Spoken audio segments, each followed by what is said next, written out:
नमस्कार, मी प्रणिता बोरसे. आपण पाहत आहात जय महाराष्ट्र. बुलेटिनच्या सुरुवातीला बातमी बीडमधून.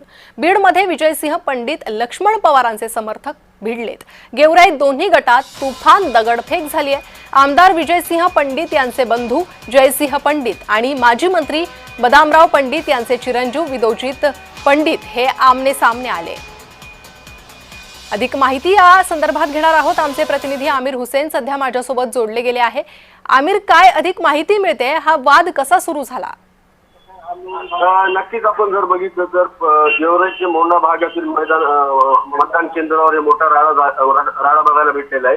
विशेष म्हणजे पवार गट आणि पंडित गट हे तर समोरासमोर आलेले आहेत. विशेष म्हणजे माजी आमदार पवार जे आहेत त्यांच्या घरासमोर गाडीवर दगडफेक सुद्धा झालेली आहे. गेवराईचं जे मतदान होतं ते भाजप वर्सेस राष्ट्रवादी अजित पवार गटाचं आहे. सध्याचे तिकडचे आमदार जे आहेत ते विजयसिंह पंडित राष्ट्रवादी अजित पवार गटाचे आहेत आणि जे माजी आमदार आहेत ते भाजपचे आहेत. थोड्याच दिवशीपूर्वी हे तर त्यांचे भावांनी सुद्धा तर भाजपात प्रवेश घेतला होता. बदामराव पंडितांनी सुद्धा भाजपात प्रवेश घेतला होता.